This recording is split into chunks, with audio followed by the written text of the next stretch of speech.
നമസ്കാരം. വിനായക ജ്യോതിഷത്തിലേക്ക് എല്ലാവർക്കും ഹൃദ്യമായ സ്വാഗതം. ഈ ദിവസങ്ങളിൽ മഹാദേവന് ജലധാര അർപ്പിച്ചാൽ ക്ഷിപ്രഫലസിദ്ധിയാണ് ലഭിക്കുന്നത്. മഹാദേവന് ഏറ്റവും പ്രധാനപ്പെട്ട വഴിപാടാണ് ധാര. ശിവലിംഗത്തിന് മാത്രമേ ധാര പതിവുള്ളൂ. ജലധാരയാണ് സാധാരണ നടത്താറുള്ളത്. സാമ്പത്തിക സ്ഥിതി അനുസരിച്ച് ക്ഷീരധാര, ഇളനീർധാര എന്നിവ വഴിപാടായി സമർപ്പിക്കാവുന്നതാണ്. മഹാദേവന് സമർപ്പിക്കുന്ന ധാരയിൽ നക്ഷത്രജാതന്റെ പേരിലും നാളിലും മൃത്യുഞ്ജയ അർച്ചനയും ഉണ്ട്. ശിവക്ഷേത്രത്തിൽ നടത്തുന്ന മുഖ്യവും ശ്രേഷ്ഠവുമായ വഴിപാടാണ് ജലധാര. ക്ഷിപ്രകോപിയായ സംഹാരമൂർത്തിഭാവമായ ശിവഭഗവാനെ ഇടമുറിയാതെ ജലം ശിരസിലൊഴിച്ച് തണുപ്പിക്കുന്ന ചടങ്ങാണ് ധാര. കാര്യസിദ്ധി നേടാൻ ആഗ്രഹിച്ചതെന്തും നേടാനും ഉത്തമമായ ഈ വഴിപാട് തുടർച്ചയായി 7 പ്രാവശ്യമായിട്ടോ 12 പ്രാവശ്യമായിട്ടോ ചെയ്യാം.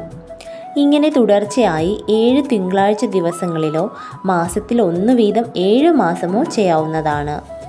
മാസത്തിൽ 1 എന്ന ക്രമത്തിലാണ് സമർപ്പിക്കുന്നതെങ്കിൽ ജന്മനക്ഷത്ര നാളിൽ ചെയ്യുന്നതാണ് ഉത്തമം. ഓരോ ദിവസം ജലധാര വഴിപാട് നടത്തുന്നതിന് ഓരോ ഫലങ്ങളാണ് ഉള്ളത്. അവ ഏതൊക്കെയെന്ന് നോക്കാം.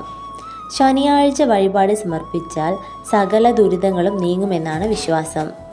ചില ശിവക്ഷേത്രങ്ങളിൽ വൈകുന്നേരം ധാര സമർപ്പിക്കാറുണ്ട്. ഇങ്ങനെയുള്ള ക്ഷേത്രങ്ങളിൽ ശനിയാഴ്ച വൈകുന്നേരങ്ങളിൽ ധാര സമർപ്പിക്കുകയാണെങ്കിൽ കേസുവഴക്കുകളും പെട്ടെന്ന് വരുന്ന ആപത്തുകളും ഒഴിയാൻ നല്ലതാണ്. ചൊവ്വാഴ്ചകളിൽ ജലധാര സമർപ്പിക്കുന്നത് ധനനേട്ടം, ഭൗതിക സുഖം എന്നിവയാണ് ഫലം നൽകുന്നത്. പൗർണമി നാളിൽ ജലധാര സമർപ്പിച്ചാൽ ഐശ്വര്യം വർദ്ധിക്കുമെന്നാണ് വിശ്വാസം.